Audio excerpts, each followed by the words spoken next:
सरकार ने यूपीएस लागू कर दिया है और 4 राज्यों में यूपीएस चुनाव जो है हुए हैं। वो एक धोखा है इस देश के लाखों कर्मचारियों के साथ।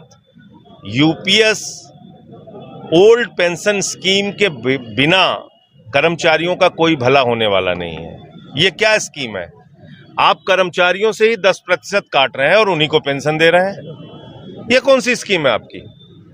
कर्मचारियों का पैसा लेके कर्मचारियों को पेंशन।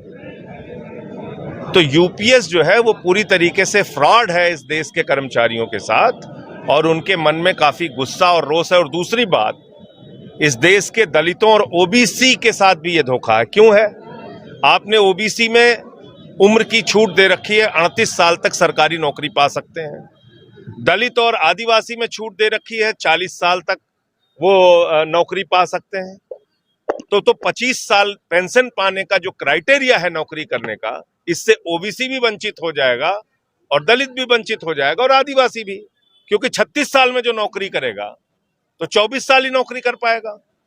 38 साल में जो नौकरी करेगा वो 22 साल ही नौकरी कर पाएगा। 40 साल में जो नौकरी करेगा वो 20 साल ही नौकरी कर पाएगा।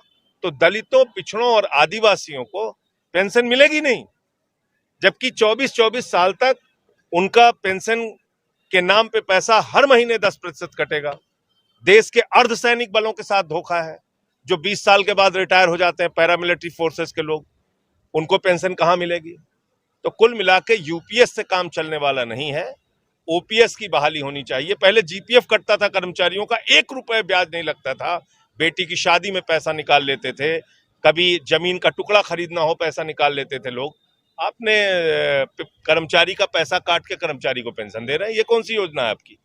तो इसलिए ये एक फ्रॉड है और 4 राज्यों के चुनाव को देखते हुए ये एक चुनावी जुमला बीजेपी सरकार लेके आई है।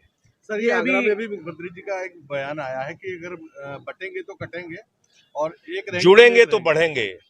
ये गांधी का देश है, गौतम बुद्ध का देश है, भगवान कृष्ण का देश है।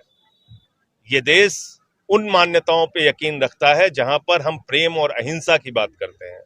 नफरत की बुनियाद पे दुनिया का कोई मुल्क आगे नहीं जा सकता। नफरत की बुनियाद पे पाकिस्तान बन सकता है, अफगानिस्तान बन सकता है, जर्मनी बन सकता है नफरत की बुनियाद पे। यूरोप के वो तमाम देश जिन्होंने विश्व युद्ध में हिस्सा लेके मारकाट किया, हमारी ये संस्कृति नहीं है। हमने हमेशा अहिंसा में यकीन रखा।